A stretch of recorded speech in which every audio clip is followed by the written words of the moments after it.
नमस्कार दोस्तों, स्वागत है आपका एक बार फिर से आईबी नॉलेज में। अब आज हम देखेंगे मैथ्स की हमारी अपनी अगली क्लास घन। ठीक है, घन भी देखेंगे और इसके बाद हम घनमूल भी देखेंगे। इसके पहले हमने क्या देखा था, वर्ग, वर्गमूल, ये सारी चीज़ें पढ़ चुके हैं। ठीक है, अब तुमको क्या है वो तो याद करना ही पड़ेगा। वर्ग और वर्गमूल जहाँ तक मैंने लिखवाया वो बेसिकली याद करना पड़ेगा, और इसी तरह आपको घन और घनमूल भी इतना तो याद करना ही पड़ेगा जितना मैं लिखवा रहा हूँ। ठीक है, आगे हम निकालना बताएंगे। ठीक है, याद करना, उनको निकालना, हल करना, किसी भी का घनमूल निकालना, ये सारी चीज़ें हम आगे अगली वीडियोस में, अगले लेक्चर्स में हम बताते रहेंगे। ठीक है, लेकिन आज जो हम लिखवा रहे हैं वो आप लिख लेना, उनको याद कर लेना। ठीक है, तो हम क्या है, कहाँ 1 से 15 तक घन देख लेते हैं। 1 से 15 तक। वर्ग क्या है 25 तक लिखवाए थे, लेकिन घन 1 से 15 तक के घन देख लेते हैं। ठीक है, अब क्या है, घन क्या होता है, ये होता है किसी भी अंक की घात में 3 होता है, उसे ही हम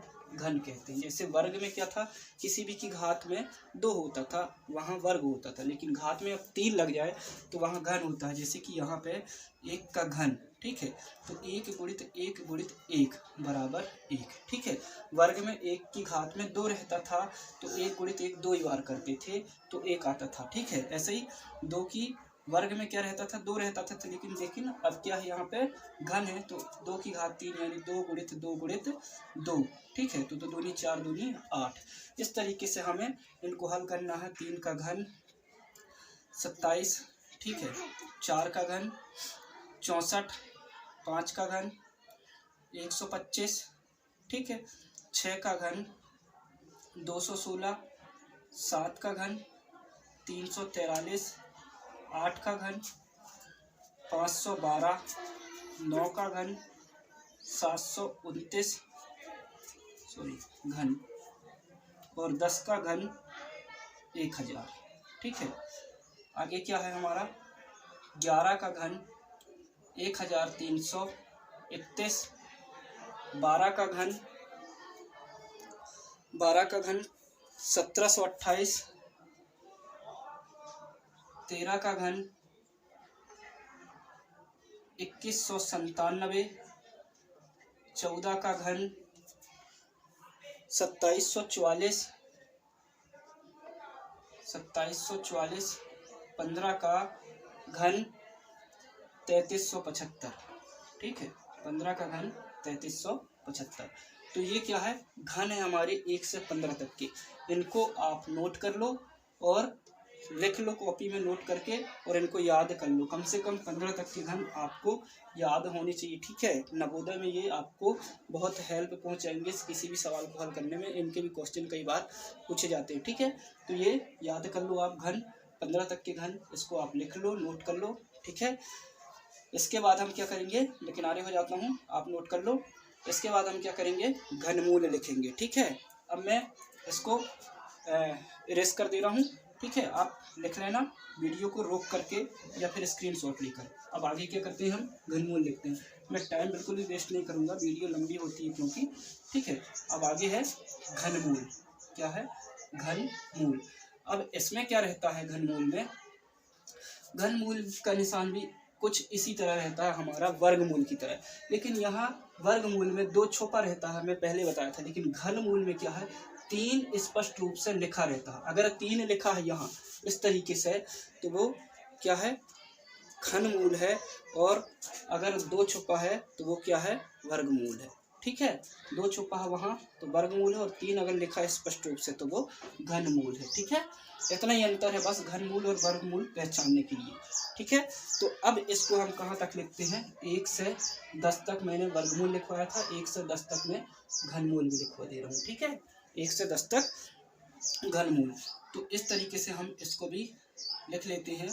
1 का घनमूल 1 होता है, 2 का घनमूल 1.259, 3 का घनमूल 1.442, 1.442, 4 का घनमूल 1.587, 1.587। 5 का घनमूल 1.709। ठीक है। 6 का घनमूल क्या होता है? 1.817। 1.817। ठीक है। 7 का घनमूल होता है 1.912। 1.912। 8 का घनमूल होता है 2। और 9 का घनमूल होता है 2.08। 2.08। और 10 का घनमूल होता है 2.154। 2.154। ठीक है। ठीक। तो ये है 1 से 10 तक के घनमूल। ठीक। आप इनको भी लिख लो, नोट कर लो अपनी कॉपी में। फेयर कॉपी तो बनाए होगे, नहीं बनाए हो तो एक किनारे से सारे लेक्चर्स की, सारी वीडियोस की क्या फेयर कॉपी बना के उनकी नोट्स बनाते जाइए। ठीक है। उनको नोट करते जाइए, क्योंकि ये बेसिक मैथ्स से ही आगे हम जो हमारी गणित है, जो भी बुक से आप करोगे, ये सारी इनसे ही आपकी बनेगी। ठीक है। तो इनको आप लिख लो, स्क्रीनशॉट ले लो। ठीक है। और याद कर लो। ठीक। तो ये हो गया हमारा अब घनमूल। वर्गमूल हमने लिखवा दिया था, वर्ग और वर्गमूल लिखवा दिया था। आज हमने घन और घनमूल भी पढ़ा दिया। ठीक है। तो मुझे लगता है अब ये आप लिख लोगे और समझ के याद कर लोगे। अच्छे से समझना क्या है, इनको तो आपको याद करना ही पड़ेगा। बाकी हम आगे कोई भी संख्या की घन या घनमूल निकालना बता देंगे। हमने यूनिट डिजिट से घन या घनमूल, वर्ग या वर्गमूल निकालना तो बता ही दिया है। ठीक है। लेकिन फिर भी यूनिट डिजिट में आप फंस जाते हो ऑप्शंस में। ठीक। तो उनके लिए भी हम दूसरा रास्ता अपनाएंगे। ठीक है। तो मुझे लगता है अब ये समझ में आ गया होगा। आप इनको लिख लेना और अच्छे से याद कर लेना। अब यहीं से वीडियो हम समाप्त करते हैं। सेशन अच्छा लगा हो तो लाइक करें, शेयर करें। धन्यवाद।